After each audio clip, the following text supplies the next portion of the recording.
Shalom, Bapak Ibu jemaat Tuhan.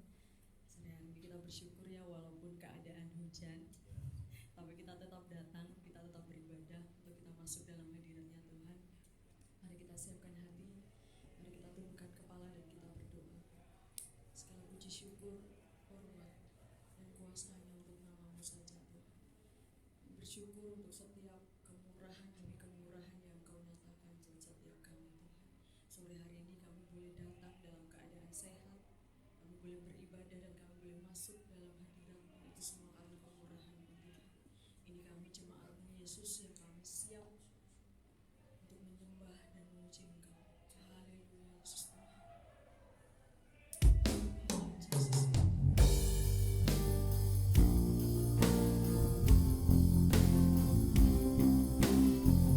Mari kita agungkan Tuhan, kita puji nama Tuhan.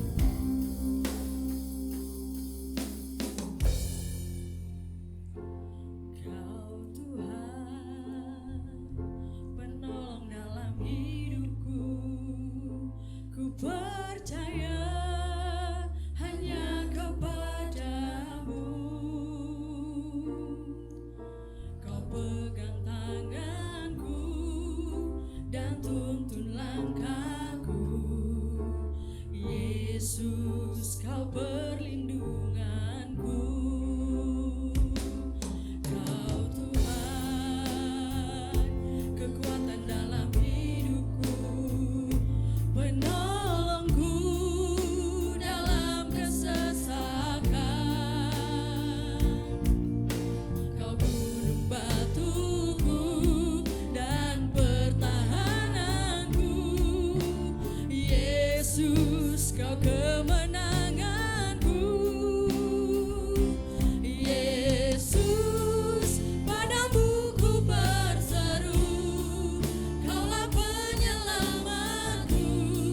Terpujilah Kau Tuhanku, mulutku memuji nama-Mu sepanjang umur hidupku. Terpujilah Kau Tuhanku di atas segalanya.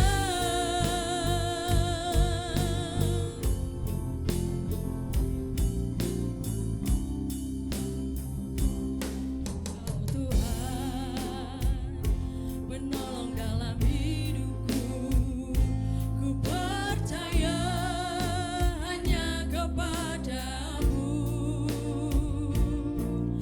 Kau pegang tanganku dan tuntun langkahku. Yesus, Kau perlindunganku. Sebab Engkau Tuhan, Kau Tuhan, kekuatan dalam hidupku, penolongku dalam kesesakan. Kau gunung batuku Tuhan, dan pertahananku. Yesus, Kau kemenanganku.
kasih Tuhan.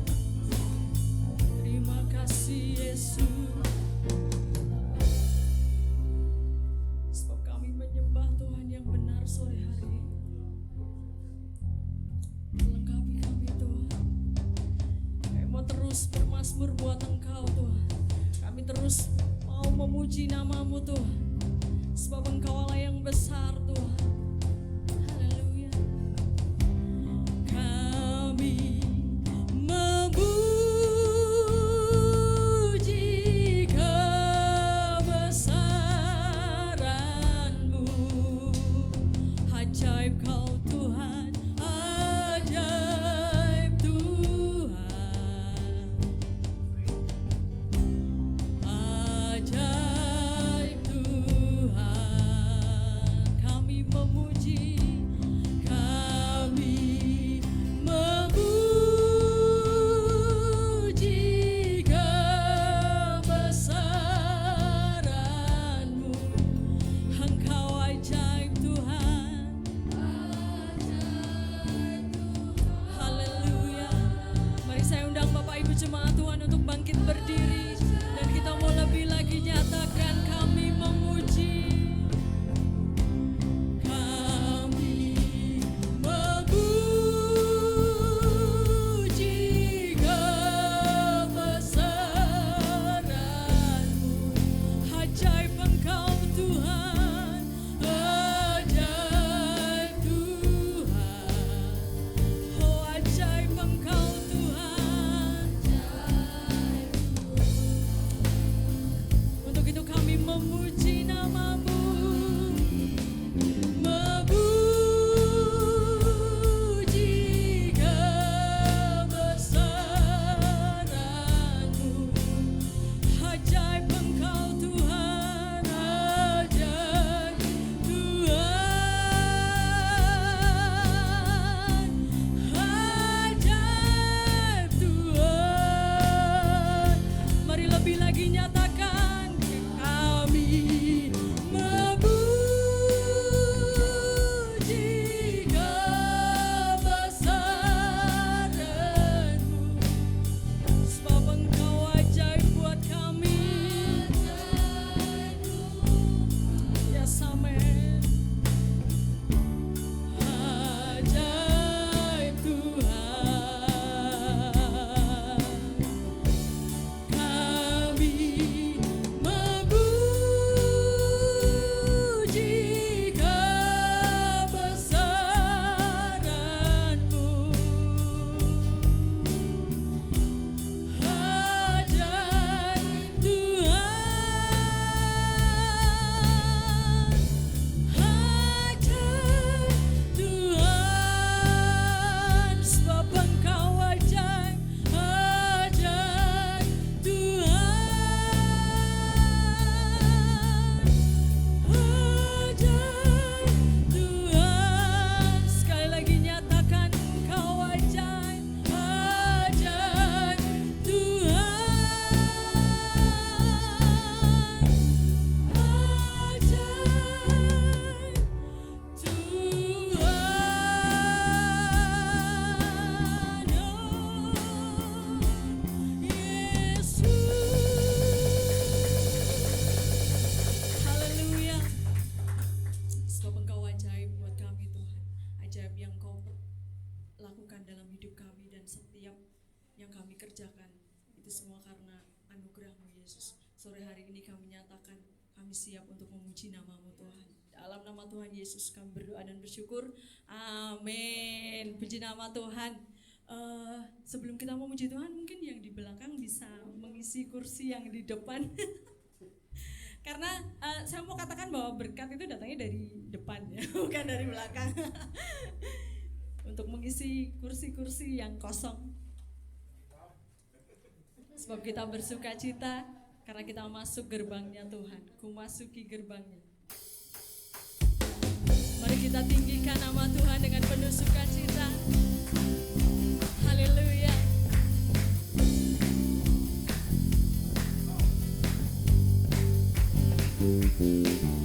Masuki gerbangnya dengan hati bersyukur.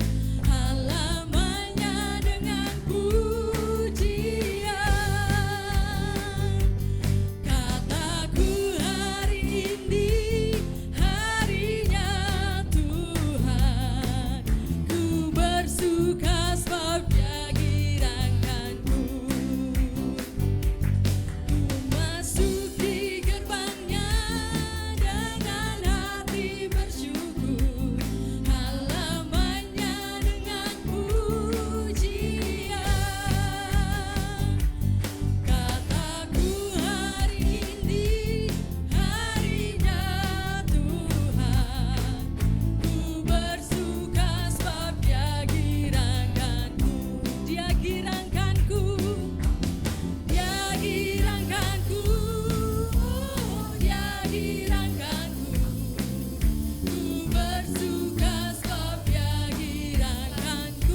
Senggol kanan kirinya, katakan yuk lebih lagi memuji nama Tuhan.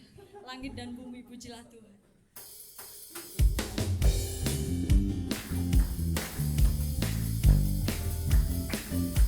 Sore hari ini kita puji nama Tuhan lebih lagi.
Dan saatnya kita mau siapkan hati untuk kita terima benar firman Tuhan.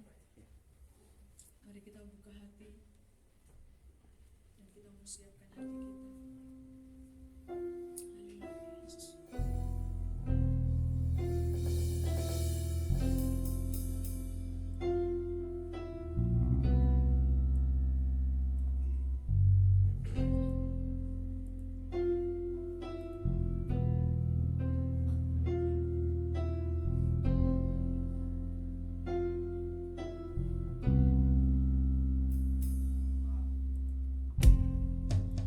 Kekuatan di jiwaku,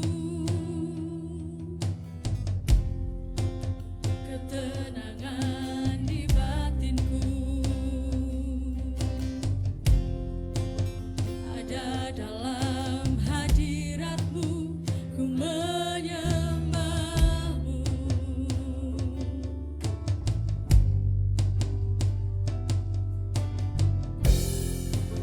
Tersungkurku di kaki-Mu, rasakan hadirat-Mu, takkan ku melepaskan-Mu, Kau cahaya bagiku, mengiringku seumur hidupku. Kami masuk dalam rencana-Mu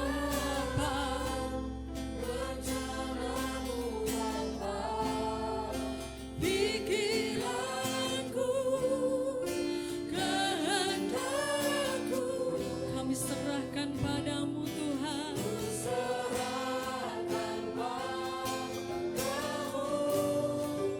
Harapanku hanya di dalam-Mu, ku kan teguh bersama-Mu Tuhan.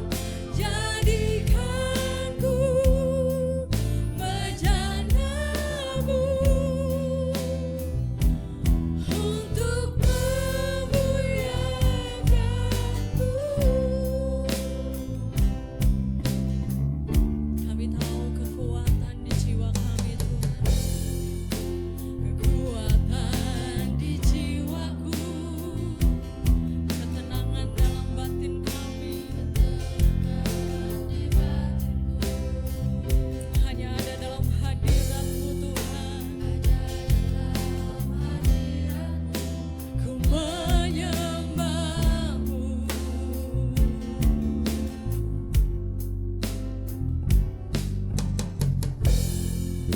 Tersungkurku di kaki-Mu, rasakan hadirat-Mu, takkan ku melepaskan-Mu, Kau cahaya bagiku, mengiring-Mu Tuhan seumur hidupku. Masuk dalam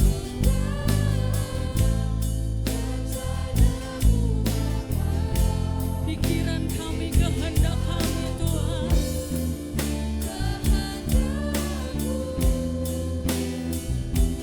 Ku serahkan padamu, harapanku hanya di dalam-Mu, ku kan teguh bersama-Mu Tuhan. Jadikanku bejana-Mu untuk memuliakan-Mu. Bapak Ibu Saudara, ketika pujian ini dinaikkan, ada sebuah kisah ilustrasi yang saya ingat dan ingin saya bagikan buat Bapak Ibu Saudara terkait dengan pujian bejanaku ini ya.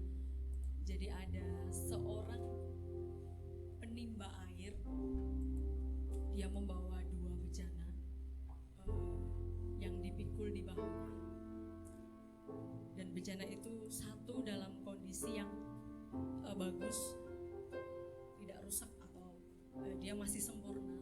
Dan yang satu bejana ini dia ada retak, jadi ketika diisi air, airnya itu akan bocor. Nah, bejana yang utuh, dia ketika dibawa sama penimbanya ini, bejana yang utuh ini bisa membawa full air sampai ke tujuan. Sedangkan yang retak ini dalam perjalanan karena dia terus menerus airnya jatuh, jadi dia hanya membawa setengah. Nah, suatu ketika si bejana ini yang dia bocor atau retak ini, dia merasa malu. Dan dia katakan kepada sang penimba air, saya malu. Terus ditanya, kenapa kamu malu? Karena yang satu bejana utuh itu bisa membawakan dengan sempurna. Jadi yang seharusnya kamu bisa dapat 2, kamu hanya dapatkan 1,5 karena tubuhku ini bocor gitu. Dan ketika itu penimba air merasa kasihan, dan dengan penuh kasih dia berkata, nanti kalau kita dalam perjalanan pulang tolong dilihat di sepanjang jalan. Nah, ketika dia setelah mengambil air, bejana ini melihat di sepanjang jalan ada bunga-bunga yang memang sangat indah. Dia merasa, aduh bagus banget ya gitu. Tapi ketika sampai ke tujuan, dia merasa sedih lagi karena dia tetap merasa malu, dirinya tidak bisa membawa dengan utuh. Terus dia berkata lagi, saya tetap merasa malu gitu. Nah, si penimba air ini bilang, kamu gak sadar di perjalanan, sepanjang perjalanan tadi ada bunga. Indah kan? Iya. Nah, bunga itu bisa hidup, itu karena kamu. Jadi dari air yang bocor itu tadi, saya tanam benih. Dari setiap kekurangan kamu, aku mengambil keuntungan. Saya tabur benih di sepanjang jalan itu. Lihatlah bahwa bunganya itu hanya di sisi kamu, di sisi yang bejana yang bagus gak ada kan? Dari ilustrasi ini saya benar-benar disadarkan bahwa mungkin secara pribadi kita punya cacat, baik cacat secara fisik atau cacat secara kehidupan. Tapi di mata Tuhan kita bisa diubahkan. Tuhan mampu jadikan yang cacat menjadi berarti. Ini yang saya dapatkan Bapak Ibu Saudara-saudara. Mungkin Bapak Ibu juga merasakan bahwa saudara punya cacat dalam kehidupan. Ataukah cacat secara fisik? Seperti saya pribadi, saya punya cacat yang seperti Pak Daniel sering katakan bahwa saya dan Pak Daniel sama-sama punya tinnitus. Saya merasa bahwa saya cacat. Tapi saya percaya bahwa ketika kita masuk dalam rencananya Tuhan, Tuhan pasti mampukan kita. Tuhan akan proses dan bentuk kita sesuai dengan kehendak. Seperti pujian ini, kita mau mengiring Tuhan, kita mau tetap teguh di dalam Tuhan, dan kita memujikan bersama-sama, mengiring-Mu Yesus, mengiring-Mu seumur hidupku, masuk dalam rencana-Mu Bapa. Pikiranku, kehendakku Tuhan, kami serahkan hanya kepada-Mu.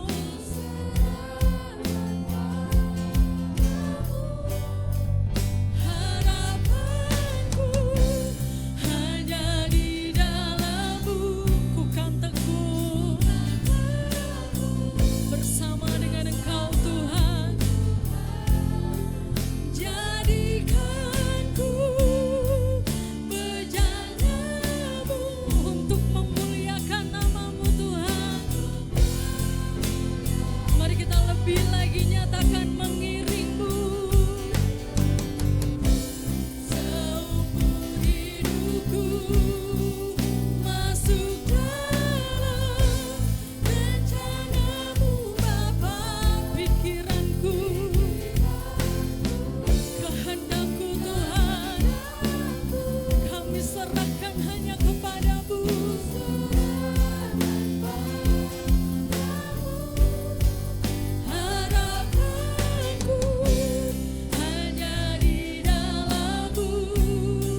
diri untuk menyambut firman Tuhan.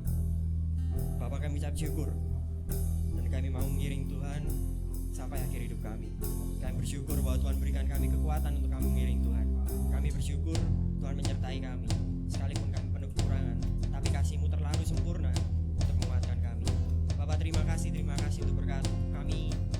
Tuhan, gerakan kemauan dan kemampuan untuk berkumpul di tempat ini, sekalipun kondisi dalam hujan, tapi kami bersyukur bahwa Tuhan mendorong kami untuk menjawab panggilan Tuhan. Terima kasih Bapak, terima kasih. Dan kami akan mendengarkan sabda firman Tuhan. Urapi setiap kami Tuhan, penuhi kami dengan roh Tuhan, penuhi kami dengan roh kudus. Kami semua berdosa dan penuh kekurangan.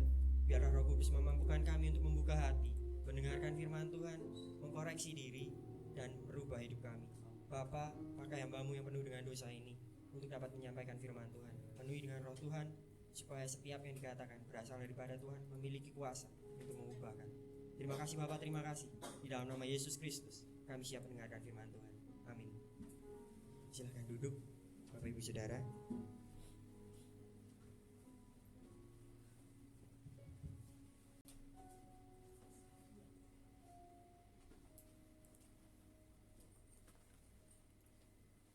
Shalom Bapak Ibu Saudara. Apa kabar? Puji Tuhan, baik. Ya. Sekalipun kelihatannya tidak semua sehat dari jawabannya yang cukup lemah, tapi saya yakin kita jujur di hadapan Tuhan bahwa kita sama-sama lemah, dan biarlah Tuhan menguatkan kita. Saya mau cek dulu pointernya belum jalan. Oke, siap. Bapak Ibu Saudara, hari ini kita akan membahas tema selama 1 bulan yang berbicara tentang stand firm atau berdiri teguh. Ya, kalau Bapak Ibu Saudara seperti saya yang tidak terlalu mahir bahasa Inggris, saya kasih terjemahannya di bawah, jadi memudahkan kita. Buat tema bulan ini berbicara tentang berdiri teguh, iman yang berdiri teguh sampai kesudahannya. Nah Bapak Ibu Saudara, sebelum kita masuk firman Tuhan, kita akan membuka ayat yang akan kita bahas selama 1 bulan ini. Ada di dalam 1 Korintus 15 ayat yang ke-58. Mari kita baca bersama-sama 1 Korintus 15 ayat yang ke-58. Sudah ketemu semua? 1 Korintus 15 ayat yang ke-58. Karena itu saudara-saudaraku yang kekasih, berdirilah teguh, jangan goyah, dan giatlah selalu dalam pekerjaan Tuhan. Sebab kamu tahu bahwa dalam persekutuan dengan Tuhan, jerih payahmu tidak sia-sia. Puji Tuhan. Bapak Ibu Saudara, selama 1 bulan ini kita akan terus membahas tentang berdiri teguh. Bagaimana kita mampu untuk berdiri teguh sampai nanti, sampai usai.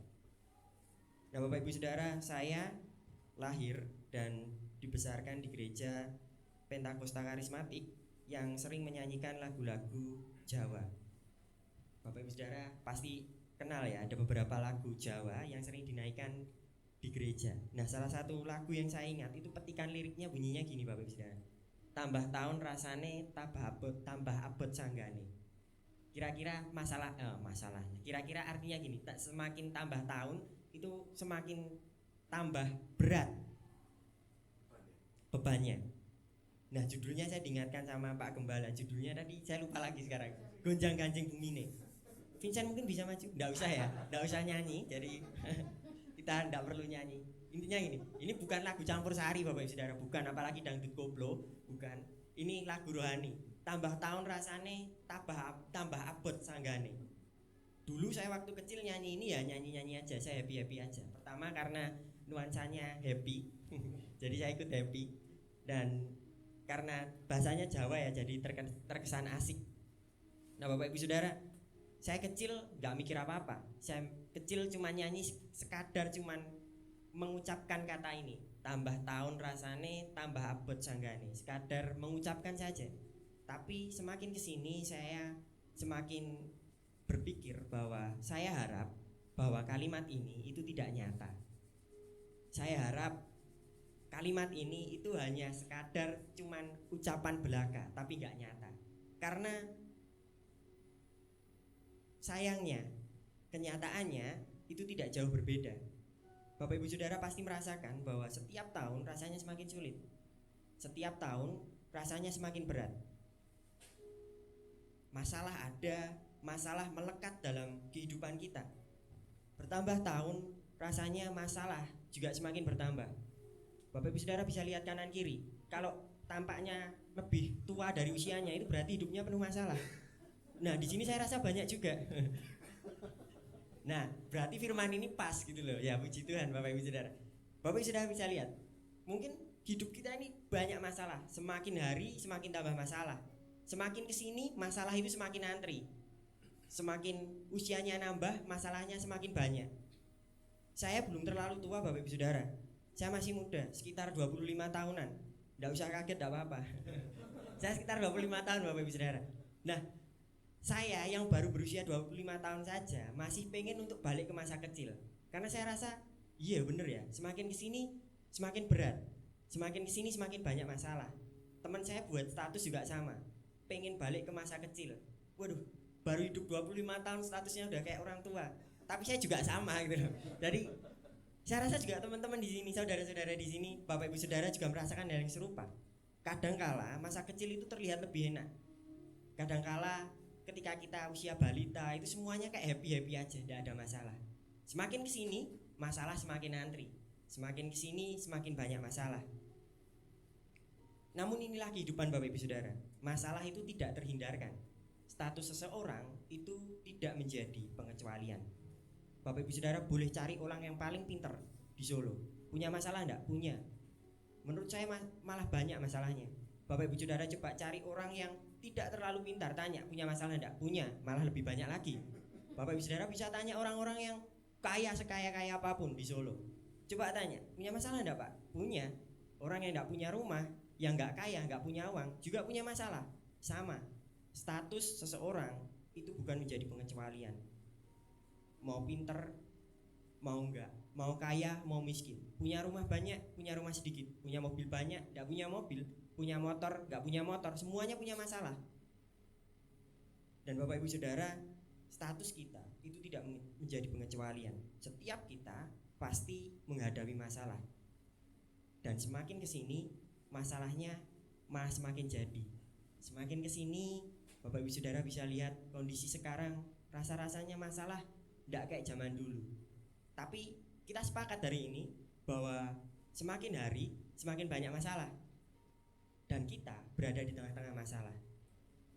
Bapak Ibu Saudara, sadarkah kita bahwa masalah yang kita hadapi itu seringkali menjadi salah satu alasan orang untuk meninggalkan iman? Sadarkah kita bahwa masalah yang terjadi dalam kehidupan kita itu sering jadi alasan untuk meninggalkan iman? Rasa-rasanya masalah itu melegalkan itu mengizinkan. Rasa-rasanya masalah itu mengizinkan kita untuk undur dari iman. Rasa-rasanya gini, semakin besar masalah, semakin besar alasan untuk tidak beriman. Semakin besar masalah, semakin besar alasan untuk undur dari iman. Bukankah ini yang hari-hari ini kita lihat di dalam dunia? Orang-orang yang menghadapi masalah besar seringkali undur dalam imannya. Sadarkah kita bahwa masalah itu seringkali menjadi salah satu alasan orang untuk meninggalkan iman? Namun Bapak Ibu Saudara, sayangnya saya tambah satu masalah dalam hidup kita lagi. Namun sayangnya kesulitan menjaga iman itu ternyata tidak hanya sebatas pada masalah kehidupan. Bapak Ibu Saudara berusaha menjaga iman. Ketika Bapak Ibu Saudara berusaha menjaga iman, Bapak Ibu Saudara akan diserang dengan satu hal yang namanya masalah kehidupan. Dan ini biasanya menggoncang iman kita. Baru gak punya uang, token listrik bunyi pip pip pip, itu sudah jadi masalah. Rasa-rasanya kayak dikejar debt collector, padahal itu cuma bunyi, dimatiin ya bisa, tapi besoknya listriknya yang mati. Tapi Bapak Ibu Saudara, kesulitan menjaga iman percaya itu gak hanya pada masalah kehidupan. Kita pun juga diserang oleh ajaran-ajaran yang menyimpang dengan iman kekristenan yang kadang kala mencoba menggoyahkan iman. Bapak Ibu Saudara, kemarin kita sudah dengar Jemaat Korintus juga mengalami hal serupa. Sebelum Mas Daniel, sebelum Pak Gembala membahas tentang Jemaat Korintus, ada beberapa ajaran yang menyimpang. Ada legalisme, ada hyper grace, ada gospel prosperity, Injil kemakmuran. Itu ajaran-ajaran yang ada beberapa ayatnya yang tidak sesuai dengan konteksnya. Dan Bapak Ibu Saudara, tahukah kita bahwa kesulitan kita menjaga iman itu bukan hanya masalah hidup, tapi juga ajaran-ajaran yang menyimpang. Kesulitan menjaga iman ternyata tidak hanya sebatas pada masalah kehidupan. Kita pun juga diserang oleh ajaran-ajaran menyimpang dengan iman kekristenan yang kadangkala mencoba menggoyahkan iman. Untuk menjaga iman, Bapak Ibu Saudara akan menghadapi masalah kehidupan. Jelas, ini sangat menggoyahkan iman kita. Ditambah lagi, Bapak Ibu Saudara juga menghadapi yang namanya ajaran-ajaran yang menyimpang.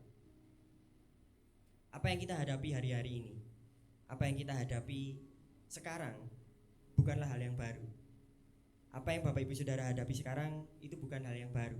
Bagaimana kesulitan Bapak Ibu Saudara menjaga iman di tengah-tengah pencobaan, di tengah-tengah ajaran-ajaran yang menyimpang. Apa yang kita hadapi ini bukanlah hal yang baru. Jemaat Korintus juga mengalami hal yang sama. Jemaat Korintus mengalami hal yang serupa. Mereka juga diperhadapkan dengan ajaran yang tidak sesuai dengan iman kekristenan. Mereka hidup di tengah komunitas Yunani Romawi yang paham populer kala itu tidak meyakini kebangkitan.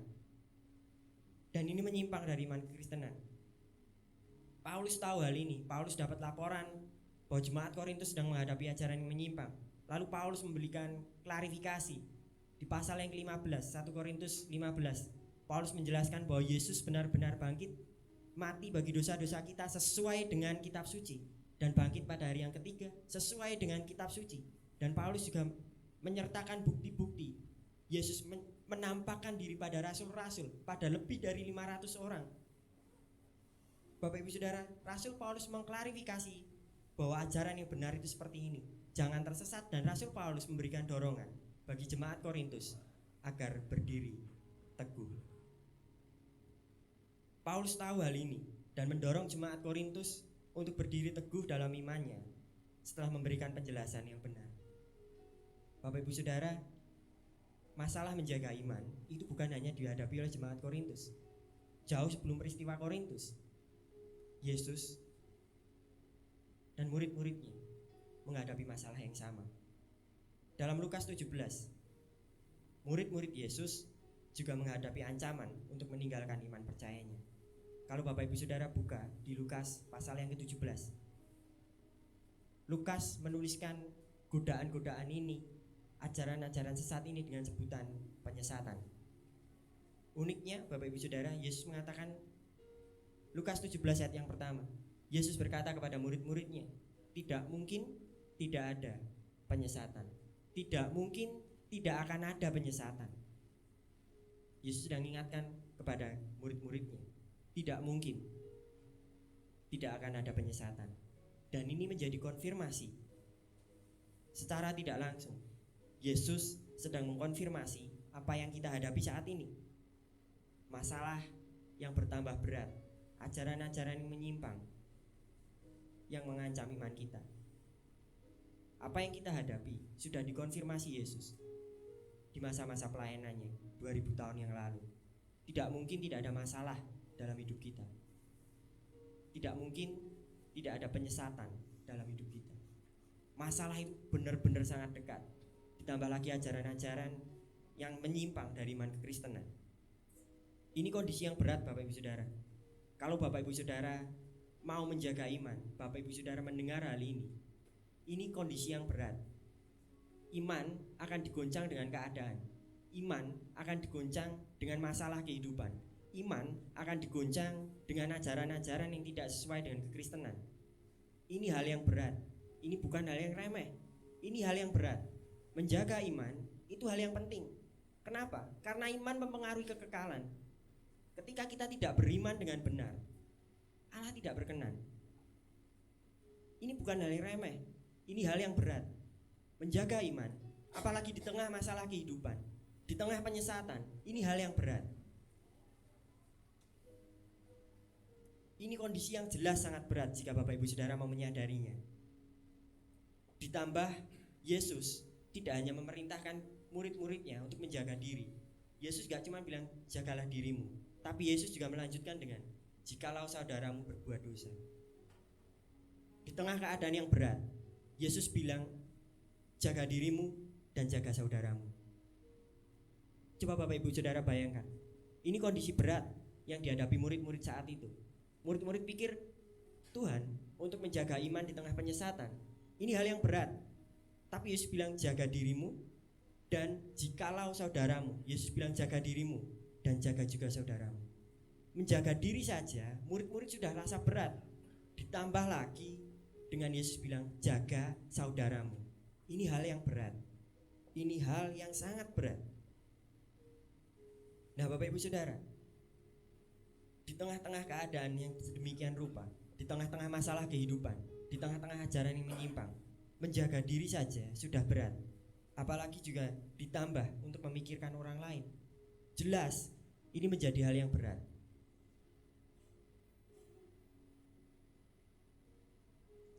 Inilah yang mendorong murid-murid untuk berkata, tambahkanlah kami iman, tambahkanlah iman kami.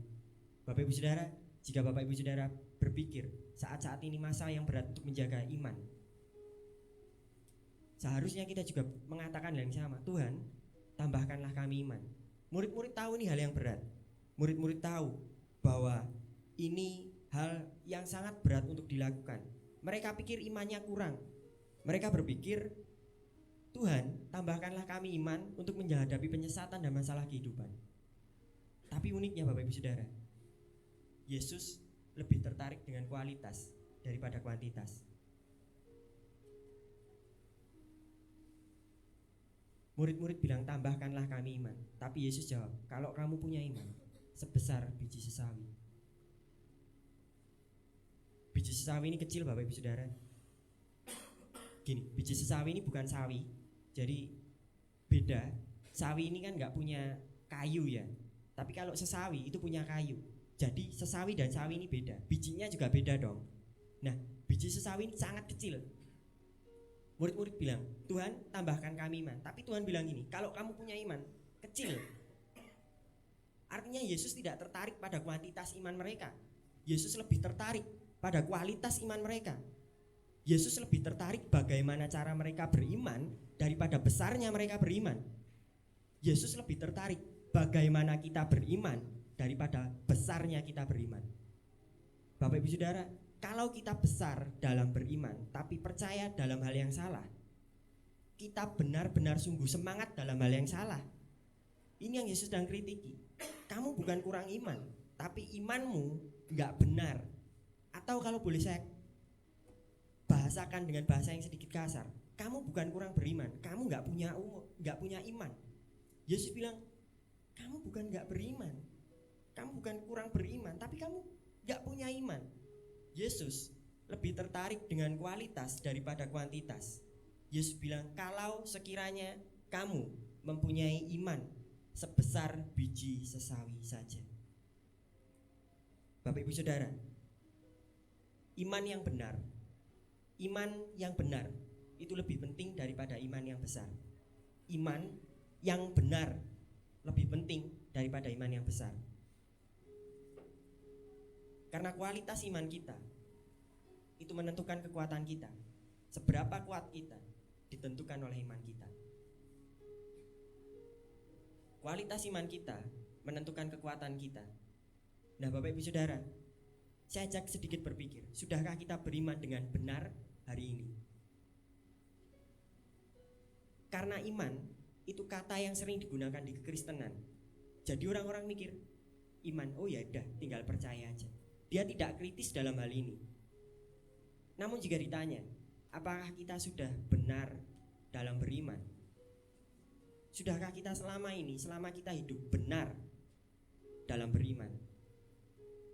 Secara cukup singkat, Yesus mengajarkan iman yang benar melalui gambaran tuan dan hamba dalam Lukas pasal yang ke-17. Bapak Ibu Saudara bisa buka Lukas 17 karena hari ini kita akan banyak membahas tentang Lukas 17. Dan secara cukup singkat, Yesus mengajarkan iman yang benar melalui gambaran tuan dan hamba. Yesus mengajarkan iman yang benar. Iman yang benar, bukan iman yang besar. Yesus mengajarkan iman yang benar melalui gambaran tuan dan hamba dalam Lukas 17. Mari kita koreksi satu persatu. Sudahkah iman Bapak Ibu Saudara benar atau hanya besar tapi nggak benar?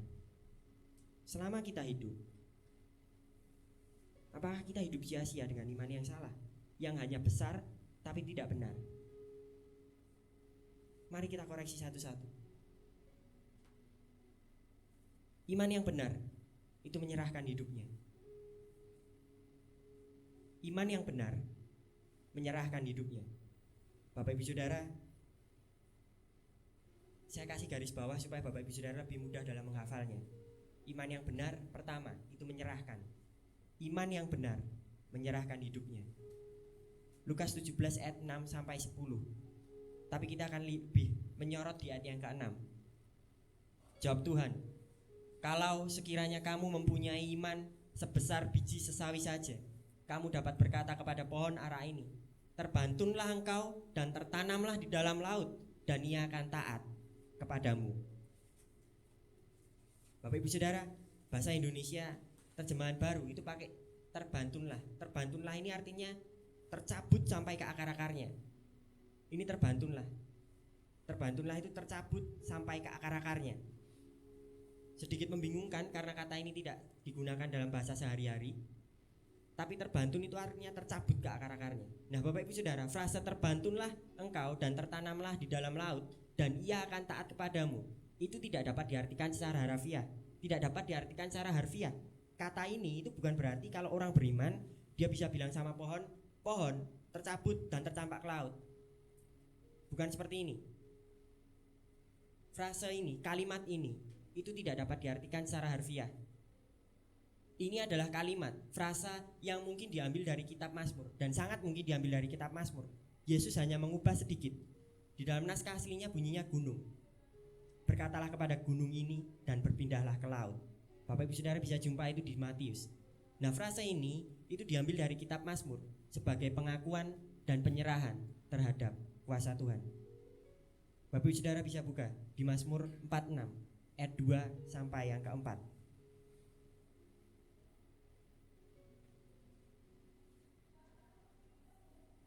Mazmur 46 ayat kedua sampai yang keempat. Allah itu bagi kami tempat perlindungan dan kekuatan, sebagai penolong dalam kesesakan sangat terbukti. Sebab itu kita tidak akan takut sekalipun bumi berubah, sekalipun gunung-gunung guncang di dalam laut, sekalipun ribut dan berbuih airnya, sekalipun gunung-gunung goyang dan geloranya. Frase ini, kalimat ini itu bukan berarti kalau Bapak Ibu Saudara punya iman, Bapak Ibu Saudara bisa bilang pohon ini tercabut dan terlempar ke laut. Bukan. Kalimat ini itu berbicara tentang pengakuan dan penyerahan terhadap kuasa Tuhan. Bapak Ibu Saudara lihat di ayat yang kedua. Allah itu bagi kami tempat perlindungan dan kekuatan. Ayat ini berbicara tentang frase ini, kalimat ini itu berbicara tentang mengakui kuasa Tuhan. Tapi gak hanya mengakui kuasa Tuhan, dia juga menyerahkan hidupnya terhadap kuasa Tuhan. Bapak Ibu Saudara, iman itu punya 3 aspek. Tahu, percaya, dan mempercayakan. Dan iman yang benar harusnya lengkap. Iman harus lengkap, bukan hanya tahu dan percaya, namun juga mempercayakan hidupnya. Berapa banyak dari kita yang cuma tahu dan percaya, tapi tidak mempercayakan hidup pada Allah. Bapak Ibu Saudara boleh punya doktrin yang sehat, tapi kalau nggak mempercayakan hidup kepada Allah, itu bukan iman. Bapak Ibu Saudara boleh tahu perjanjian lama, kisah Musa, kisah Abraham. Bapak Ibu Saudara tahu Abraham dipelihara Allah, Musa dipelihara Allah, Yusuf dipelihara Allah. Bapak Ibu Saudara boleh tahu hal ini. Tapi kalau cukup hanya tahu dan percaya, Bapak Ibu Saudara tidak mempercayakan, itu bukan iman. Iman harus lengkap, bukan hanya tahu dan percaya, namun juga mempercayakan hidupnya. Menyerahkan hidupnya sepenuhnya ke dalam kedaulatan Tuhan, sama seperti layaknya seorang hamba yang sepenuhnya menjadi milik tuannya. Bapak Ibu Saudara, sudahkah kita menyerahkan hidup pada Tuhan?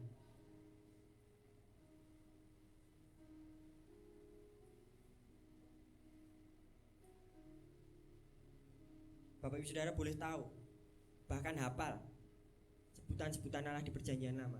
Bukankah ini yang sering kita nyanyikan? Bukankah ini yang kita sukai? Oh ya, Allah itu Jehovah Jireh, Allah itu Jehovah Shalom, Raja Damai, Panji Keselamatan. Bapak Ibu Saudara boleh hafal hal ini. Tapi kalau Bapak Ibu Saudara hanya hafal, tahu dan percaya, itu percuma. Mungkin kita tahu dan hafal semua sebutan Allah dalam perjanjian lama, namun sudahkah kita mempercayakan hidup sepenuhnya dalam tangannya?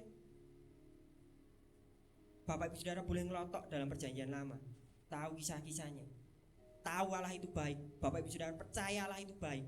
Tapi kalau tidak mempercayakan hidup ke tangan Allah yang baik, itu bukan iman. Iman itu gak cukup tahu dan percaya. Iblis itu tahu, iblis juga percaya bahwa Allah itu cuma satu. Apa bedanya dengan orang percaya?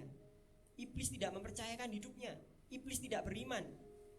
Orang yang beriman tidak hanya tahu dan percaya, tapi juga mempercayakan hidupnya. Sudahkah kita mempercayakan hidup kita sepenuhnya dalam tangan Tuhan? Kita percaya Allah itu Yehovah Shalom, Raja Damai. Boleh tahu, bagus. Tapi kalau kita masih mencari damai dari tempat lain selain Allah, buat apa? Kita sedang tidak beriman. Ketika kita beriman pada Allah, seharusnya kita menyerahkan seluruh hidup kita ke dalam tangannya.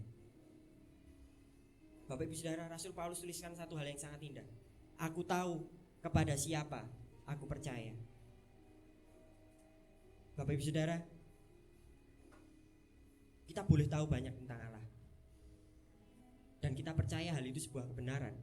Tapi sudahkah kita mempercayakan hidup kita ke dalam tangan Allah? Atau selama ini kita hidup seenaknya, seenak diri sendiri? Iman yang benar itu menyerahkan hidupnya. Iman yang benar menyerahkan hidupnya kepada Allah. Hari-hari ini, sudahkah kita menyerahkan hidup kita ke tangan Allah? Atau kita masih hidup berdasarkan pada pikiran kita sendiri? Kita berusaha mencari pikiran-pikiran kita sendiri, berusaha memperjuangkan segala sesuatunya sendiri. Sudahkah kita beriman dengan benar, menyerahkan hidupnya ke dalam tangan Allah?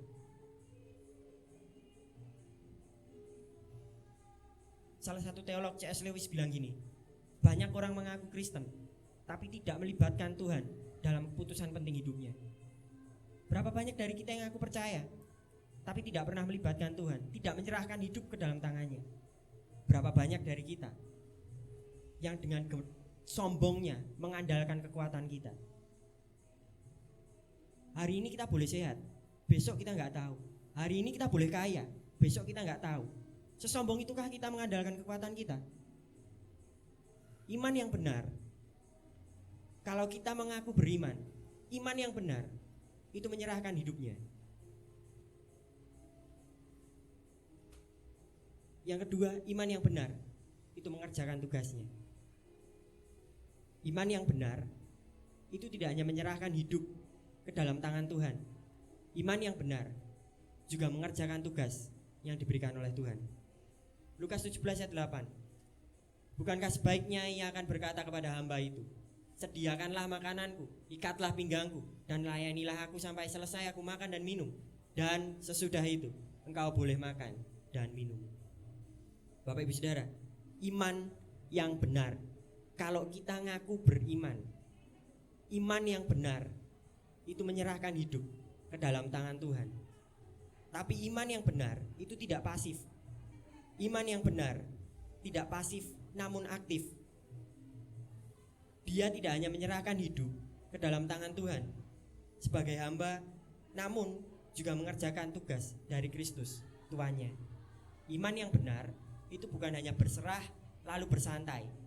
Iman yang benar itu berserah kepada Tuhan, mengaku Tuhan sebagai Tuannya dan melakukan tugasnya. Seorang tuan dan hamba ini relasi yang sangat dekat dengan masyarakat kala itu. Tuan itu memerintah hambanya. Tugas dari hamba itu itu melakukan perintah dari tuannya. Kata hamba dalam bahasa Ibrani diambil dari kata kerja, untuk bekerja. Kata hamba itu diambil dari kata untuk bekerja. Nah, ditinjau dari asal katanya saja kita sudah cukup sangat jelas bahwa tugas dari seorang hamba, tugas dari seorang pelayan adalah bekerja atau melayani. Kalau Bapak Ibu Saudara mengaku orang yang beriman, sudahkah kita menyerahkan hidup dan melakukan tugas kita? Kalau kita mengaku beriman, seorang hamba akan taat sepenuhnya, menyadari bahwa hidupnya sudah menjadi milik tuannya, melakukan apa yang menjadi tugasnya. Bapak Ibu Saudara, hidup orang Kristen itu bukan kebun mawar, tapi medan perang. Bapak Ibu Saudara tidak bisa hanya menyerahkan hidup lalu bersantai. Setiap hari adalah medan perang untuk menjaga iman. Sudahkah kita melakukan tugas kita? Atau kita selama kita hidup hanya ngaku beriman saja,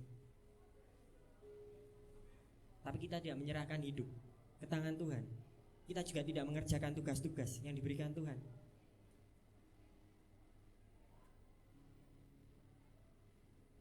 Sebagai orang yang beriman, sudahkah kita dengan sadar dan tanpa paksaan mengerjakan tugas dari Allah? Sudah belum Bapak Ibu Saudara melakukan tugas dari Allah?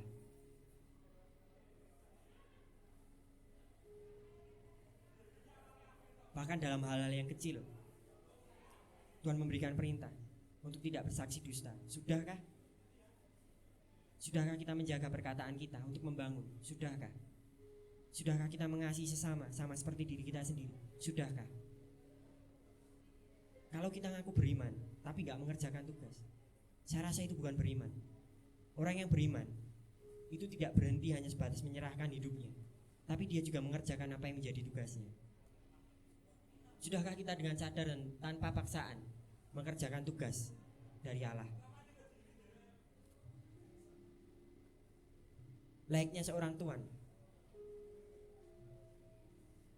Allah adalah Tuhan yang baik. Bapak Ibu Saudara, dalam hal relasi tuan dan hamba, dalam konteks Yahudi kala itu, seorang tuan itu tidak semena-mena memberikan perintah kepada hambanya. Seorang tuan itu tidak memberikan perintah di luar kemampuan hambanya.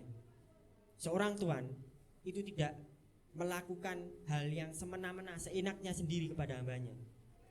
Seorang tuan bahkan memikirkan martabat hambanya. Saya mau bilang gini, Tuhan memberikan kita perintah untuk menjaga hidup. Itu bukan perintah kering yang kosong. Itu yang perintah berdasar dari kasih-Nya. Bapak Ibu Saudara, salah satu perintah yang pertama kali muncul saat Musa menerima 2 loh batu, 10 hukum Taurat. Ayat pertamanya bilang gini, akulah Allah yang membawamu keluar dari tanah Mesir. Sebelum Tuhan memberikan perintah, Tuhan menunjukkan kasih-Nya. Dan Bapak Ibu Saudara, sudahkah kita menjalankan perintah Tuhan dalam hidup kita? Mengasihi sesama, bahkan sampai lain kecil, berkata jujur, menjaga hidup, menjaga pikiran. Sudahkah kita melakukan tugas dari Tuhan, Tuhan kita?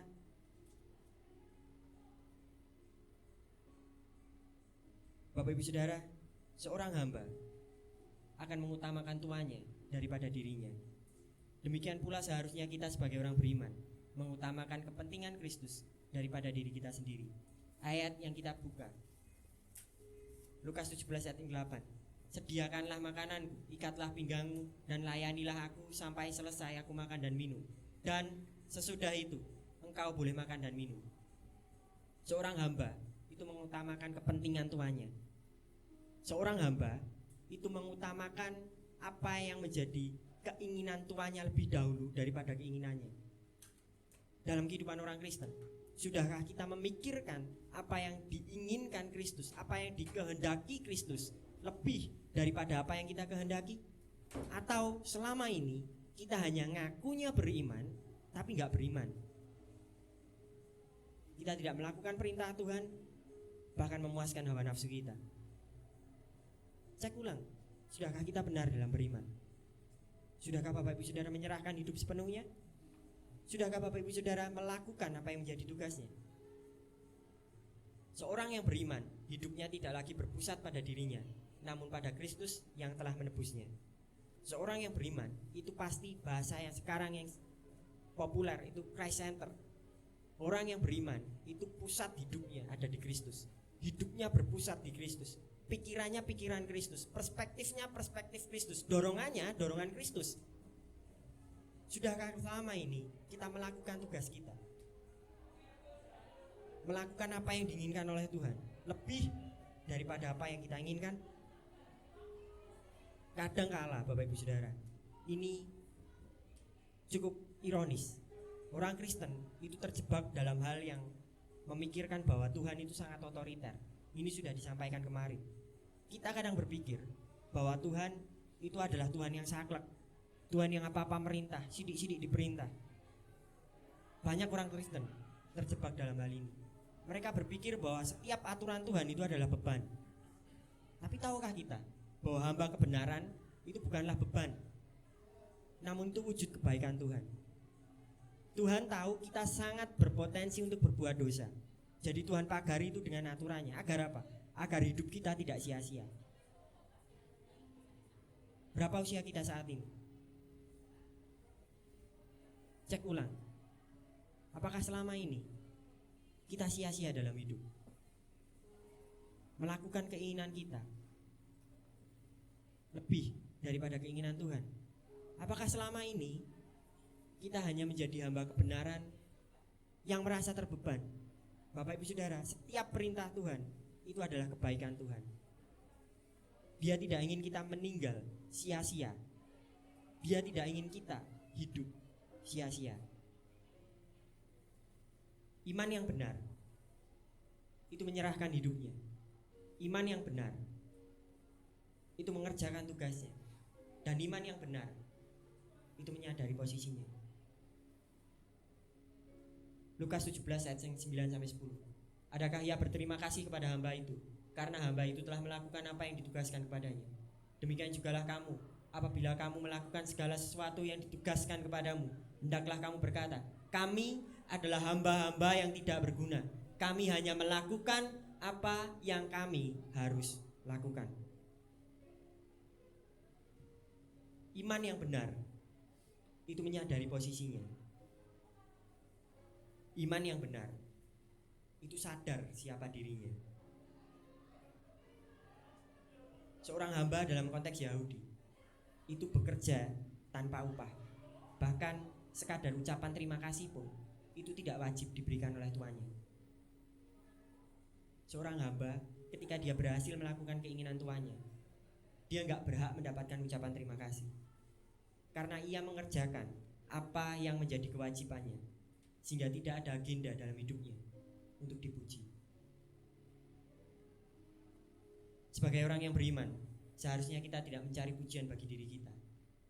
Sebagai orang yang beriman, seharusnya kita melakukan segala sesuatu dengan tulus untuk kemuliaan Kristus. Sebagai orang beriman, sudahkah kita sadar posisi kita? Sebagai orang beriman, sudahkah kita berkata, kami adalah hamba-hamba yang tidak berguna? Kadangkala kita merasa kadang pelayanan sebagai ladang pujian. Kita melayani cuma cari pujian. Semakin hebat kita melayani, semakin kita merasa layak untuk dipuji. Cek ulang, sudahkah kita beriman? Dalam hidup, kalau kita hidup benar, kita merasa layak untuk mendapat pujian. Cek ulang, apakah kita sudah beriman dengan benar? Bapak Ibu Saudara, seorang yang beriman menyadari bahwa hidupnya telah ditebus di atas kayu salib yang hina. Kita menjadi miliknya sepenuhnya dan segala sesuatu hanya untuk kemuliaannya. Sudahkah kita sadar posisi kita? Sudahkah kita sadar bahwa kita hamba-hamba tidak berguna? Kadangkala kita pikir bahwa dengan datang kita beribadah rutin, Tuhan wajib memberkati kita lebih.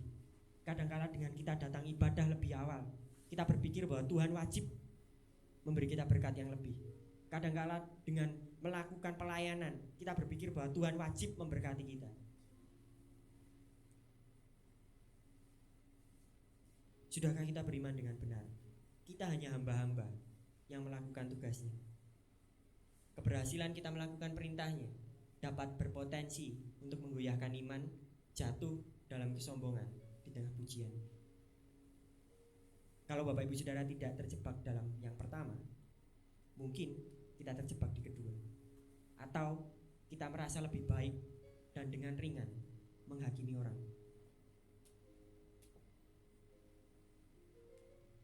Sadarkah kita bahwa kadangkala ketika kita berhasil melakukan apa yang menjadi tugas kita sombong. Jujur Bapak Ibu Saudara, saya termasuk orang yang memiliki potensi untuk jatuh dalam malah kesombongan. Bapak Ibu Saudara tahu, saya setiap mendengar khotbah, saya sering mendengarkan khotbah dengan mencatat. Tapi saya rasa saya cukup sombong. Saya hanya mencatat orang-orang tertentu yang saya rasa benar.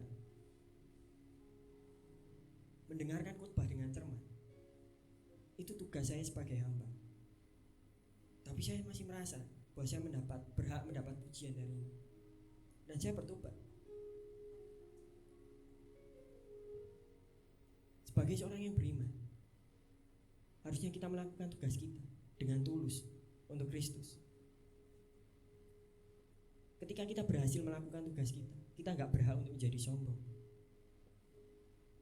Dan ketika kita berhasil melakukan segala sesuatunya dengan baik, jangan menghakimi yang lain. Jangan merasa diri paling pintar dan menganggap yang lain lebih salah. Sudahkah kita sadar posisi kita sebagai hamba yang hanya melakukan tugasnya? Sudahkah kita hidup tulus untuk Kristus?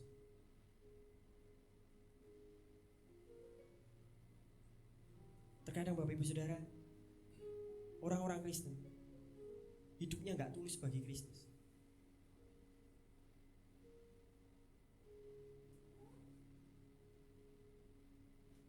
Salah seorang teolog bilang gini, orang zaman dulu itu pergi ke gereja sebagaimana terdakwa menghadapi hakim.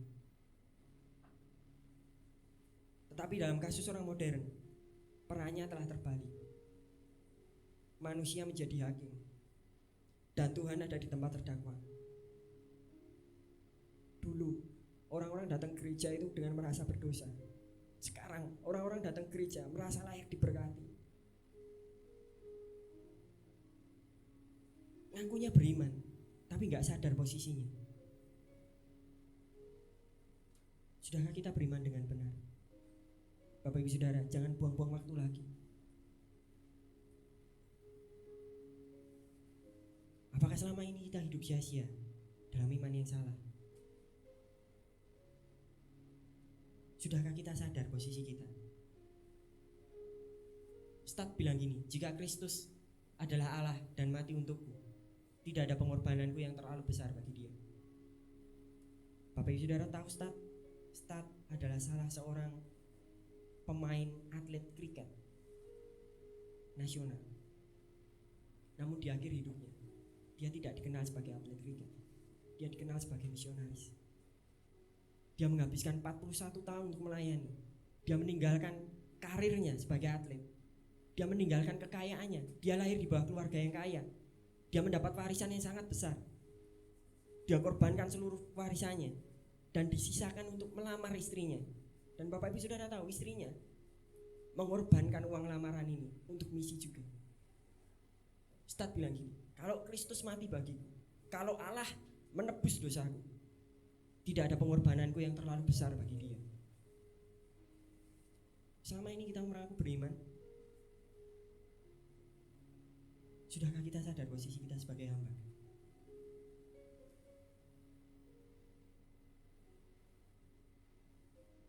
Bapak Ibu Saudara, iman itu garis yang panjang.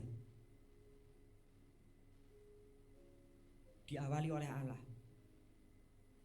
Allah berkenan pada kita untuk memberikan agar kita percaya. Allah memanggil kita. Namun ini garis panjang yang harus kita lalui. Selama kita hidup, sudahkah kita beriman dengan benar? Iman itu bukan mata uang untuk memuaskan keinginan.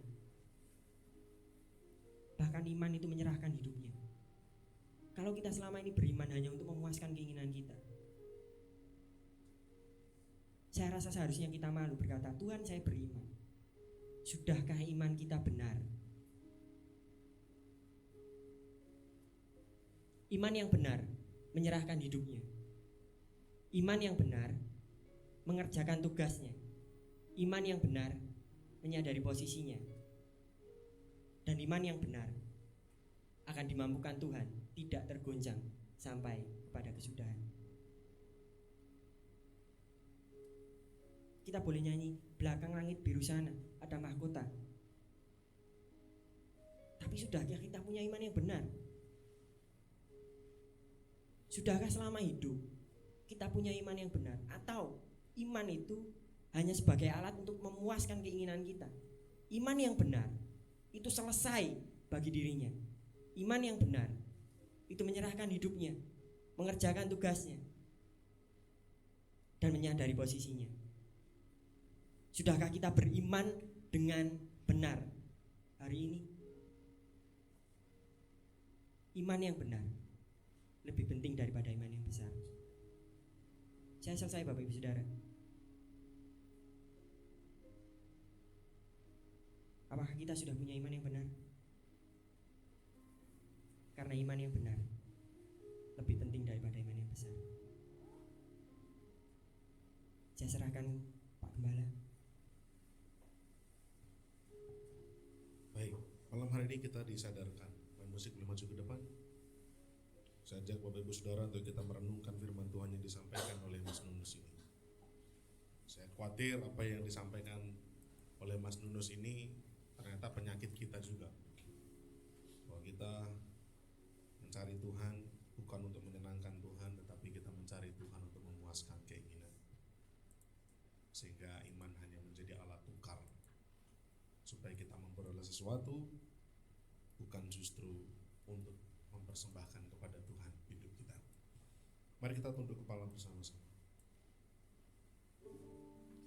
Banyak yang kau perbuat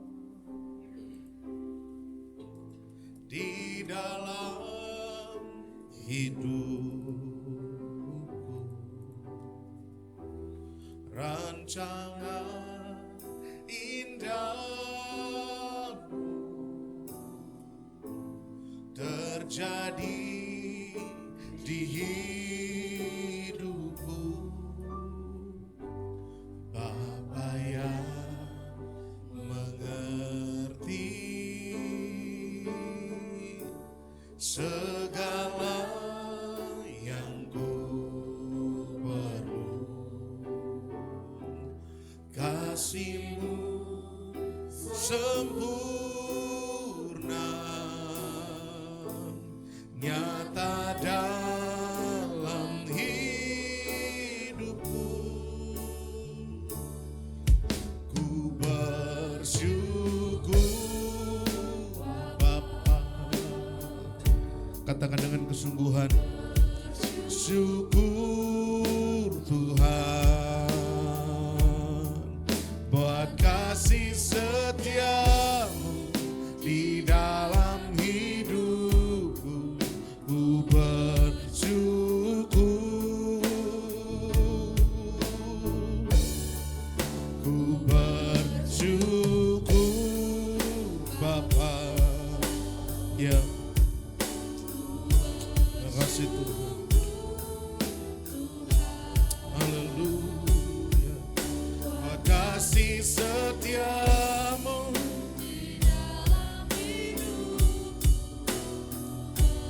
ku bersyukur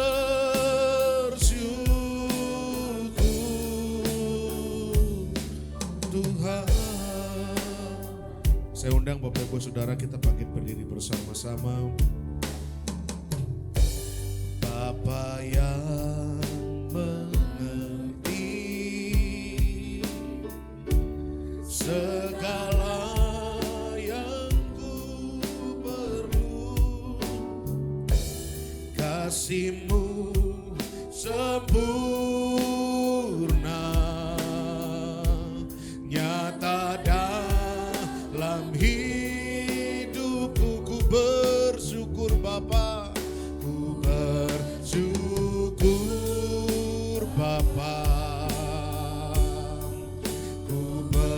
bersyukur Tuhan,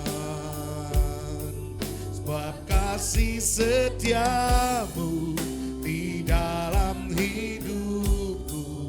Ku bersyukur, ku bersyukur.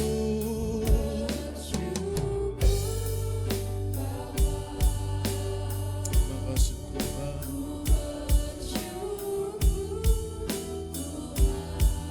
haleluya.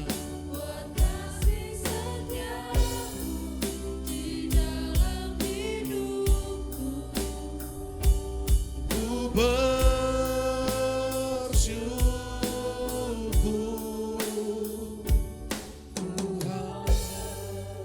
Bapak Ibu Saudara, boleh mohon dengarkan saya sejenak. Mungkin selama ini kau sudah melayani dengan begitu luar biasa. Bahkan rekor atau catatan pelayanan kita begitu panjang. Dunia mengenalmu sebagai pelayan Tuhan. Engkau menghabiskan waktumu demikian lama di gereja. Bahkan dalam seminggu hampir tidak ada waktu untuk kita jalan-jalan, untuk kita bersantai, karena kita penuh dengan pelayanan. Atau bahkan mungkin kita sudah memimpin pujian di hadapan ratusan bahkan ribuan orang. Kita sudah berkhotbah di hadapan banyak orang. Atau kita sudah memenangkan banyak jiwa. Tapi pertanyaan besar yang malam hari ini Tuhan Yesus rindu sampaikan dan tanyakan kepada kita. Sudahkah kita punya iman yang benar, yang tidak lagi memikirkan diri sendiri, yang mendahulukan Tuhannya, menyelesaikan untuk memberi makan dan minum Tuhannya, mengikat pinggangnya dengan kuat mengerjakan tugas tanggung jawab kita sampai Tuhan merasa puas, baru kita memikirkan hidup kita sendiri. Sudahkah kita menyerahkan hidup kita sepenuhnya untuk menyenangkan hatinya, atau selama ini kita hanya memburu kesenangan hati kita? Mari kita renungkan sejenak. Mari kita hancur hati di hadapan Tuhan, sebab Dia yang tahu kedalaman hati kita. Makasih Tuhan. Syukur. Kiara la baba baba. Kuriara dana dana sidi di sikira la baba. Sikira dana yara la bala bala basiki. Yesus Tuhanku,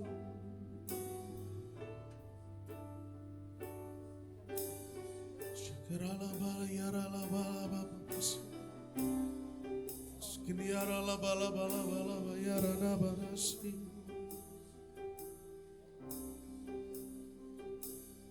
menyenangkanmu, senangkanmu. Hanya itu kerinduanku, tiada yang lain. Menyenangkanmu, senangkan hatimu. Hanya itu kerinduanku. Menyenangkanmu, menyenangkanmu, senangkanmu. Hanya itu kerinduanku, menyenangkanmu, senangkan hatimu. Hanya itu kerinduanku, hanya itu Tuhan, hanya itu kerinduanku, hanya itu, hanya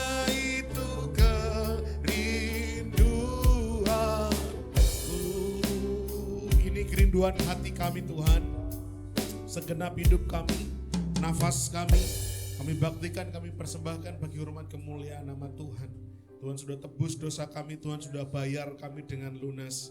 Kami minta ampun, kami mohon ampun kalau selama ini Kami terlalu sombong dengan keadaan kami. Kami lupa posisi kami Tuhan. Kami selalu berdoa, menuntut, meminta. Kami bahkan menyuruh Tuhan melakukan ini itu untuk kepuasan diri kami. Dan seringkali kami lupa bahwa seharusnya kami yang memikirkan bagaimana membuat Tuhan senang. Terima kasih untuk firman yang menegur kami malam hari ini. Bahwa iman yang benar adalah iman yang terfokus hanya pada Kristus saja, bukan kepada kebutuhan-kebutuhan kami, tetapi untuk menyenangkan hatinya Tuhan. Sehingga biarlah ini menjadi kerinduan yang kami hidupi, menyenangkan-Mu, senangkan-Mu. Hanya itu kerinduanku. Berkati hamba-Mu Tuhan, Mas Nunus, yang sudah menyampaikan kebenaran firman Tuhan. Pakai masa mudanya makin hari makin luar biasa. Tuhan panggil dia dengan panggilan yang semakin kuat, sehingga panggilannya semakin teguh, sebagaimana namanya juga teguh Tuhan. Dia diteguhkan atas panggilan yang Tuhan boleh tanamkan dan berikan, sehingga masa depannya boleh Tuhan pakai menjangkau semakin banyak jiwa. Nama Tuhan dipuji, dibesarkan, dipermuliakan. Berkati setiap kami yang membuka telinga dan hati untuk firman Tuhan. Biarlah sungguh kami diubahkan, kami dipulihkan, kami percaya kami menjadi pribadi yang berbeda, kami punya standar yang berbeda, bahwa hidup kami sungguh-sungguh punya iman yang benar bagi Tuhan. Kami akan lanjutkan acara kami, Tuhan pimpin sampai dengan selesai nanti. Dalam nama Yesus, kami bersyukur berdoa, haleluya, amin. Silakan duduk Bapak Ibu Saudara. Waktu dan tempat saya serahkan pada pemimpin pujian.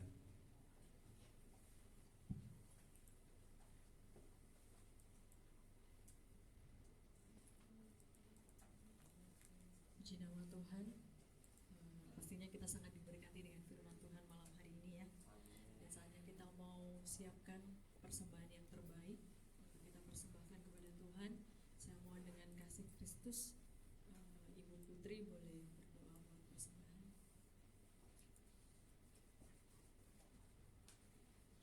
Tuhan Yesus, terima kasih buat malam hari ini. Kau sudah memberkati kami dengan firman Tuhan, dan kami sudah naikkan pujian kami di hadapan Tuhan. Jika sebentar kami akan memberikan persembahan yang terbaik untuk Tuhan, kiranya Tuhan yang memberkati setiap tangan-tangan yang memberikan. Kiranya Tuhan berkati kami melalui berkat-berkat yang Tuhan berikan dalam kehidupan kami. Dan biarlah setiap persembahan kami boleh menyenangkan hatinya Tuhan, dan dapat memperlebar kerajaan Tuhan di tempat ini ya Bapa. Terima kasih Bapa, kami mau jalankan persembahan hanya di dalam nama Tuhan Yesus. Haleluya, amin. Terima kasih Ibu Putri.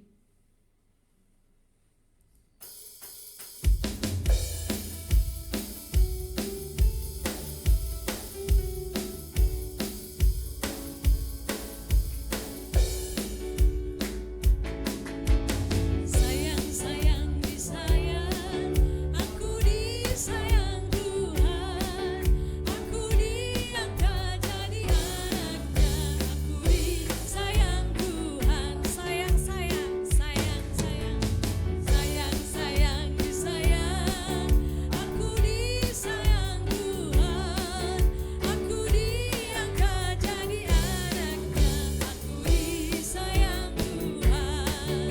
Glory, glory, glory, haleluya. Glory, glory, glory, puji Tuhan. Glory, glory, glory, haleluya. Glory, glory, glory, puji Tuhan.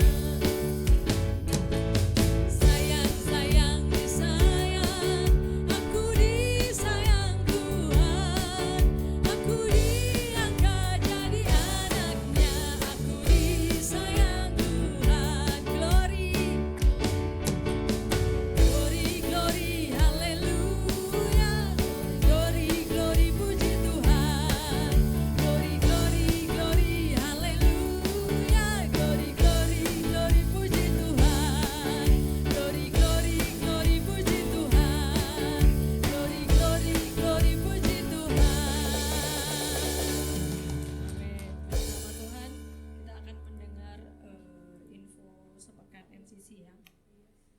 Untuk hari Senin pukul 6 ada latihan tamborin. Hari Selasa pukul 18.30 ada pemuritan. Nah, ini bisa dilihat nih gambar-gambar yang ikut, peserta yang ikut pemuritan. Ada satu yang secara offline Mas Grendel. Dan hari Rabu pukul 18 ada Oikos di Solo Selatan Divisi Solo Selatan, dan 18.30 hari Rabu juga ada Oikos Metanex. Kemudian hari Kamis ada pukul 6 ada latihan ibadah raya 1 dan dilanjutkan untuk latihan ibadah raya 2 pukul 7. Hari Jumat pukul 18 ada menara doa NCC dan pukul 19 dilanjutkan katekisasi baptisan. Kemudian hari Sabtu pukul 17.30 ada ibadah Metanex. Dan hari Minggu pukul 8 ibadah raya 1 di Solo Tech University. Pukul 3 itu ada ibadah anak Alpha Kids, dan pukul 5 ibadah raya 2 di Five Hotel Solo Baru di tempat ini. Oke, itu aja. Mungkin ada tambahan dari Pak Dana.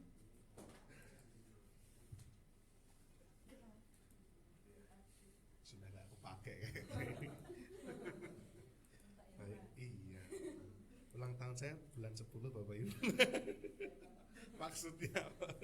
Ya, pengumumannya besok Rabu kita ada Oikos di Solo Selatan. Saya berharap Bapak Ibu Saudara yang mungkin longgar bisa bergabung. Kalau mau berangkat bareng-bareng kumpul di Maestro jam 5. Nanti kita akan berangkat jam berapa ya? 5:45 gitu. Keburu enggak ya? Aman enggak Pak Iwan? Jam 5:45. Tanya aja muter. Saya tanya Pak Iwan. Jam 5 berangkat deh. Ya, jam 5 berangkat. Soalnya jauh, Karangdowo. Kalau cuman Karang mungkin deketannya Dowo. Alah, goceng-goceng bapak-bapak. Itu maksudnya Klaten soalnya. Jauh. 10 soalnya. 10 kan. Kan Klaten. Ya ampun, garing sekali ya. Ya Pak, bisa buat PR aja ya. Dibahas di sini nanti lama. Ya. Jadi hari Rabu kita udah Om Pandu nanti aja ya. Ya. Kita akan berangkat jam 5 sore hari Rabu karena tempatnya agak jauh. Jadi saya harap Bapak Ibu yang mau berangkat bareng-bareng silahkan. Karena ini ada Oikos perdana di selatan, jadi saya berharap kita yang guyung bareng-bareng gitu ya di kediaman Bapak Ibu Ruli. Nah, lalu juga momen pentingnya tadi apa yang tadi Pak kita omongkan ya, gara-gara kohlinglung ini tadi. Retret, itu dia. Nah, padahal sudah dikode-kode di situ, ya, Bapak Ibu. Panitia retret di sini ada Pak Andres dan juga Pak Iwan sebagai ketua dari acara retret ini. Kita kemarin rapat sudah menyepakati setiap Oikos diberi ada namanya kaleng dana retret, ya. Kemarin sudah dimulai di Oikos Plesungan, dapat dana kurang lebih 70.000, kan lumayan Pak Andreas. Satu Oikos gitu kan, gitu. Jadi kan lama-lama terkumpul. Nah, setiap Oikos nanti kita titipin satu kaleng itu, ya. Nanti juga di Solo Selatan kita juga akan kasih. Dan setiap ibadah raya, pulang ibadah raya ada kotak di sana. Ya, pokoknya setiap kali pulang kotak ini akan disiapkan bagi Bapak Ibu yang merasa ada dana lebih, mungkin mau meringankan boleh, ya. Tidak juga tidak apa-apa. Sifatnya tidak mengikat ya, Pak Andreas ya, Pak Iwan, tidak wajib. Ya, tidak wajib. Ini sukarela begitu untuk meringankan panitia retret. Jadi monggo nanti bisa dimasukkan di sana. Kita nanti retret tanggal 7 sampai 9 April di Bukit Hermon. Dananya tentu lumayan ya Pak Andreas ya. Kemarin kita sudah hitung-hitungan. Jadi kita harus banyak berdoa dan juga kita akan lakukan usaha dana beberapa hal, salah satunya kotak ini, kotak dana retret dan juga kaleng untuk retret itu ya. Ya, itu saja. Ada yang lain Bu Putri? Tidak ada? Pak Andres ada lagi yang lain? Saya ngeblank tiba-tiba. Gara-gara tadi. Apa Bu? Oh iya, rapatnya itu lah yang diganti Sabtu. Iya, rapatnya nanti kita akan geser ke Sabtu, rekan-rekan. Ya, kita geser ke Sabtu setelah acara Metanex supaya hari Minggu kita sudah ada keputusan yang bisa kita laporkan ke jemaat. Sabtu kita selesai metanex, rapat, panitia retret, Minggu langsung kita umumkan ke jemaat terkait kontribusi yang dibayarkan berapa, lalu nanti terkait yang nabung sudah dipersiapkan, ketemunya sama siapa. Jadi hari Minggu sudah ada keputusan. Itu kita rapatnya hari Sabtu. Nanti akan di-share, tenang aja, akan di-share. Baik, tidak ada pengumuman yang lain kalau begitu. Ya, terima kasih atas kehadirannya. Banyak yang nggak hadir. Dapat salam dari jemaat yang di selatan karena di sana mereka ada keluarga yang punya hajat. Jadi, nah semua itu kan keluarga di situ. Yang kesini itu semua itu keluarga. Ya Lisa kan nggak percaya itu keluarga. Begitu nggak datang satu kan nggak datang semua kan? Karena itu memang betul-betul keluarga gitu ya. Jadi Lisa bingung itu kok Pak Daniel bisa bawa banyak sekali. Nah itu keluarganya. Gitu ya. Kalau diceritakan nanti jadinya panjang sekali. Jadi nggak datang satu nggak datang semua gitu kan. Jadi dapat salam karena ada hajat menikahkan sepupunya Pak Daniel. Jadi masih sepupu itu mereka menikahkan dan akhirnya mungkin sepanjang hari ini acara. Ya. Tidak ada pemain yang lain. Terima kasih yang sudah berjuang datang melawan hujan. Ya luar biasa hujannya kencang sekali tadi Mas Grendel Mbak Irma tadi basah kuyup naik motor. Mas Adris juga menembus hujan luar biasa. Kita sekarang punya coach vokal namanya Coach Adris. Yang mau latihan vokal nanti bisa mendaftar sama saya. Yulisa mendaftar, Coach Adris. Ya nanti akan diadakan latihan. Serius, ini serius. Ya. Akan diajari. Kita akan bangkit berdiri bersama-sama. Ya tidak dipungut bayaran. Ini Coach Adris ini sukarela. Ya nanti akan diumumkan kapan harinya. Monggo yang mau latihan vokal. Ini serius loh Pak. Tadi kita habis rapat pujian penyembahan. Hari Senin, ya serius ini serius. Jadi Mas Nus mau latihan vokal? Nah, boleh. Mari kita tunduk kepala dan berdoa. Tuhan, terima kasih. Tuhan, sekalipun di luar hujan, juga beberapa rekan kami, saudara seiman kami tidak dapat hadir malam hari ini karena mereka sedang ada acara keluarga. Sehingga kami berkumpul di tempat ini, bertemu dengan beberapa rekan kami, dan juga banyak kursi yang kosong, tapi Tuhan tahu, Tuhan lihat kerinduan kami, Tuhan lihat semangat kami. Sekalipun hujan deras, tapi tidak menghalangi cinta kami kepada Tuhan. Sebagaimana seseorang yang begitu mencintai pasangannya akan menembus segala penghalang, segala rintangan, maka cinta kami kepada Tuhan pun biarlah terus berkobar-kobar, sehingga apapun yang menjadi rintangan-rintangan kami akan melewati itu semua karena kami sungguh-sungguh rindu menyenangkan hatinya Tuhan. Tuhan berkati seluruh jemaat yang sudah hadir pada malam hari ini. Berkati setiap pekerjaan tangan kami Tuhan.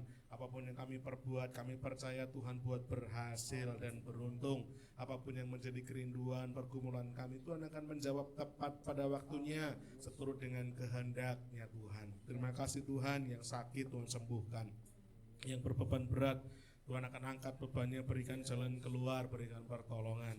Kami juga berdoa untuk saudara seiman kami yang tidak hadir pada malam hari ini. Berkat-berkat Tuhan juga tercurah atas mereka, sebagaimana Tuhan memberkati kami, dan juga bahwa mereka di kesempatan-kesempatan ibadah yang akan datang untuk berkumpul, beribadah bersama dengan kami. Juga yang sudah melayani Tuhan malam hari ini, Tuhan akan pakai kehidupannya semakin hari semakin luar biasa. Dipercaya perkara-perkara yang lebih besar lagi. Tuhan akan berikan talenta-talenta yang lebih besar lagi, agar mereka dalam hidupnya boleh terus membaktikan dirinya Tuhan untuk melayani pekerjaan Tuhan, melayani Tuhan, menyenangkan hatinya Tuhan. Sebab kami rindu kesempatan hidup yang Tuhan anugerahkan, boleh kami pakai sebaik mungkin, sebijaksana mungkin, sehingga ketika kami pulang ke surga nanti, Tuhan akan mendapati kami sebagai hamba yang baik dan setia. Terima kasih Tuhan, terima kasih kembalikan kami pada kesempatan-kesempatan ibadah yang akan datang. Juga untuk Oikos Perdana Solo Selatan besok Rabu, Tuhan akan berkati, jalankan ini dengan baik, dengan lancar. Jiwa-jiwa Solo Selatan juga dengan kami yang akan datang dari utara ini Tuhan, kami akan bersama-sama berangkat ke sana. Kami akan beranjang sana dan juga beribadah bersekutu bersama. Bila Tuhan akan berkati Oikos Perdana ini, supaya di kemudian waktu, di kemudian hari boleh terus bertambah-tambah. Tuhan lipat gandakan jumlahnya, sehingga semakin banyak orang boleh dijamah Tuhan, semakin banyak orang diselamatkan, Tuhan dipermuliakan, Tuhan dibesarkan. Terima kasih Tuhan, sebentar kami akan pulang. berpisah ke rumah tangga masing-masing. Tuhan jaga sertai kami, sampaikan di rumah dengan selamat, jauhkan segala mara bahaya kecelakaan, dan jumpakan kami kembali pada saat-saat yang akan datang. Terima kasih Tuhan. Sekarang kami akan terima berkat-berkat daripadamu. Jemaat Tuhan buka tangan dan terimalah berkat-berkat daripada Tuhan. Tuhan memberkati engkau dan melindungi engkau. Tuhan menyinari engkau dengan wajahnya dan memberi engkau kasih karunia-Nya. Tuhan menghadapkan wajahnya kepadamu dan memberi engkau damai sejahtera. Terimalah berkat-berkat daripada Allah Bapa, cinta kasih kemurahan daripada Tuhan Yesus Kristus, damai sejahtera dan juga persekutuan bersama Allah Roh Kudus senantiasa ada menyertai setiap kita mulai malam ini sampai Maranatha Tuhan datang kedua kalinya. Hanya dalam nama Tuhan kami Yesus kami bersyukur dan berdoa. Haleluya. Amin. Bila